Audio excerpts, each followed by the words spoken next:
Shavua Tov.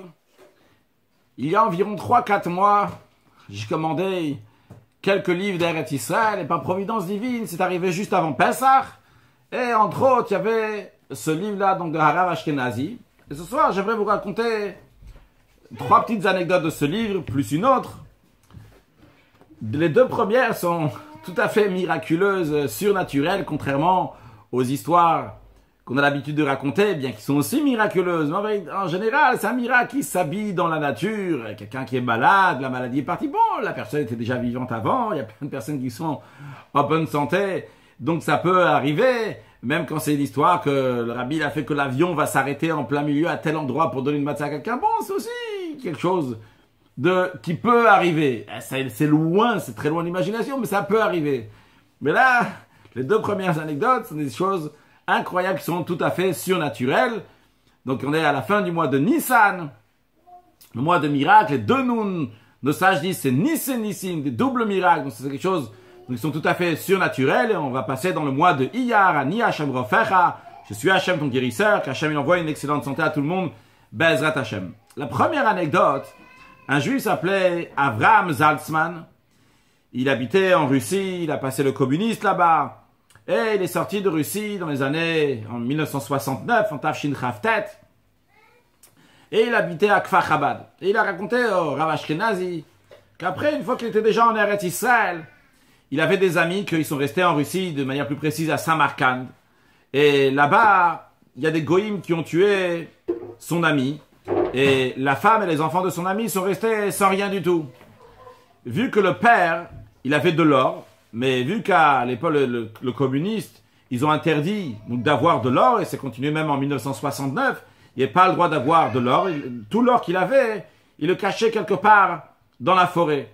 Et vu que la famille, maintenant, elle n'a plus de quoi manger, alors la famille a écrit à Avraham Zaltzman, qui habitait à Kfar Chabad, d'écrire au rabbi. Il ne voulait pas écrire directement au rabbi, c'était dangereux, donc d'écrire directement de la Russie en Amérique, surtout si c'est le rabbi, donc ils écrivaient en code comme ça en Israël ou ailleurs, et après de là-bas, ils écrivaient au rabbi, et après c'est le retour, la réponse faisait son retour. Et ils ont écrit à Rav Avraham Zaltzman, demande au rabbi, s'il te plaît, où se trouve l'or, qui nous disent par Ruach HaKodesh, par prophétie, par comment on va traduire ça, par Ruach HaKodesh, qui nous disent où est-ce que se trouve l'or que le père de famille a laissé. Et le rabbi leur a répondu, leur a dit exactement où se trouve l'or. Ils sont partis là-bas, et en effet, l'or se trouvait exactement là-bas. C'est une histoire incroyable. Une deuxième histoire, les frères Rivkin ont fait beaucoup pour la synagogue Bet Menachem, qui est à Kfar Chabad, et dans la fin des années 60, il y a environ il y a 50 ans, 45 ans de cela, ils voulaient tout faire, donc que tout l'extérieur va être avec du marbre. Mais ils avaient que la moitié de l'argent. Et ils ont dit au Rav Ashkenazi, lorsqu'il est parti chez le rabbi en 1968, il leur a dit, s'il vous plaît, ils ont écrit, Rabbi, s'il vous plaît, donnez-nous une bracha pour qu'on ait une parnassa, miyado amlea ptucha gdusha v'achava, qu'on va voir donc notre subsistance de la main remplie, débordante de la Kadosh Baruch Hu de Dieu. Bien, 1 an plus tard, le Rav Ashkenazi va en Yechidout chez le Rabbi. Et le Rabbi l'a dit, tu m'as amené des Goutenaïs, tu m'as amené des bonnes nouvelles. De quoi s'agit-il les bonnes nouvelles?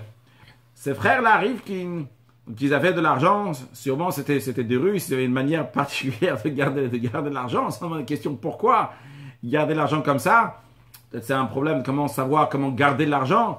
Après c'est des problèmes uniquement des gens qui ont de l'argent à garder, qui pensent à des choses comme ça, où on peut garder de l'argent, c'est déjà des soucis de riches.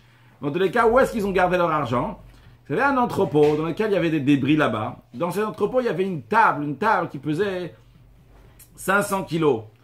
Et pour cette table avait des pieds qui étaient en fer troué. Qu'est-ce qu'ils ont fait? Ils ont pris une grue, soulevé la table. À l'intérieur, ils ont rentré tout l'argent qu'ils voulaient donner donc pour le marbre des murs de la synagogue Kfar Chabad, donc Bet Menachem. Mais il n'y avait que la moitié de la somme. D'où ils ont demandé donc la bracha au rabbi pour avoir le reste de la somme. Bien, lorsque c'est arrivé le moment de faire un paiement à celui qui met le marbre, ils ont pris une grue, ils ont soulevé cette table, et ils ont ressorti l'argent. Mais à leur grande surprise, suite à la bracha du rabbi, ils ont trouvé qu'il y avait le double d'argent, ce qui était suffisant donc pour couvrir tous les frais qu'il y avait pour ce marbre, pour le mur de la synagogue de Kfar Chabad. C'est aussi donc ces deux histoires-là, c'est des histoires qui sont complètement surnaturelles, au-delà de la nature. Encore la première, on peut encore dire, bon, il y a quelque chose ici, le rabbi l'a su, il a juste dévoilé, ce qui est très rare que le rabbi va dévoiler donc des secrets comme ça. Et l'autre, c'est carrément, il y avait plus d'argent, quelque chose donc qui est tout à fait incroyable, au-delà de la nature.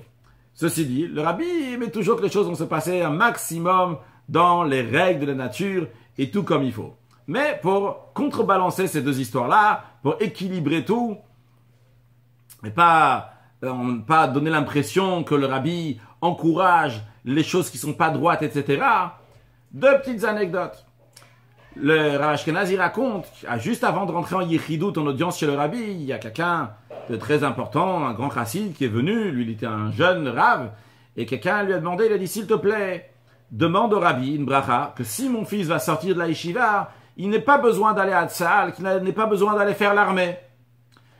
Il a demandé au rabbi, bien que c'était contre son gré, mais vu qu'il respectait cette personne âgée, ce chassid, il a demandé au rabbi. Le rabbi lui a dit, désolé, je suis pas d'accord. Personnellement, ce qui me concerne, ce que je pense, c'est quand il s'agissait en Russie, avec le rabbi Rachab, il y avait plein de miracles, les jeunes juifs n'allaient pas faire l'armée. Ok, parce que là-bas, il s'agissait d'aller dans une armée qui est non juive, et dans laquelle il peut y avoir toutes sortes de choses et de problèmes, on peut même les tuer, etc., leur faire du mal. Des grandes brachot. Et à la place, il y avait un Russe qui allait remplacer ce jeune homme qui n'allait pas aller à la guerre. Mais là, aujourd'hui, en Israël, si c'est un enfant, si c'est un jeune homme qui est en train d'étudier la Torah, il y a besoin aussi d'étudier la Torah pour réussir à la guerre.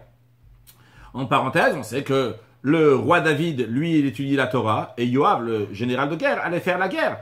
Et le Talmud dit que l'un sans l'autre, il n'aurait pas pu faire. Si David avait étudié la Torah, sans Yoav, il n'aurait pas pu étudier la Torah. Yoav faire la guerre sans l'étude de David, il n'aurait pas pu faire la guerre. Alors, on revient aux paroles du rabbi. Le rabbi a dit au Rav Ashkenazi, s'il est à la yeshiva, il étudie, mais s'il sort de la yeshiva, comment il va pas aller à faire l'armée? Et il a ramené ce que le Talmud dit. C'est une expression du Talmud. Pourquoi tu penses que ton sang est plus rouge que celui de l'autre? C'est une expression pour dire pourquoi tu penses que ta vie est plus importante que celle de l'autre. Si l'autre, un autre juif, il part à la guerre, bien toi aussi tu dois aller à la guerre. Si tu étudies la Torah, toi aussi tu es en train de faire la guerre d'une certaine manière. Mais juste comme ça, sortir de la yeshiva, ne pas étudier, ne pas aller à l'armée, le rabbi n'était pas d'accord. Et une dernière petite anecdote. Une fois, le secrétaire du rabbi, il est parti acheter un crayon pour le rabbi. Le rabbi donc lui a donné de l'argent. Et c'était dans les années 50, tout au début que le rabbi était rabbi. Et quand il est revenu, le rabbi a regardé le ticket, il a vu qu'il y avait les taxes n'ont pas été payées. Il dit pourquoi? Il a dit parce que j'ai dit que c'est pour le mouvement Lubavitch, le crayon. Le rabbi a dit désolé, ça c'est pour je vais avoir à faire, pour mon emploi personnel ce crayon-là. Je veux bien repartir pour payer les taxes. Donc faire les choses bien comme il faut, tout normal. Évidemment, lorsqu'il y a besoin d'un miracle pour sauver des juifs en Russie, pour aider des juifs qui veulent faire des bonnes choses, le rabbi est là pour prier, exaucer, que Dieu va exaucer et qu'on va faire tout ça. Mais en tous les cas, donc on voit d'un côté donc des choses qui sont tout à fait naturelles, mais d'un autre côté aussi comment se comporter dans la vie de tous les jours, bien comme il faut. Shavua Tov, que Dieu fasse, qu'on a le plus grand miracle, la venue de Mashiach très prochainement. L'chaim, l'chaim.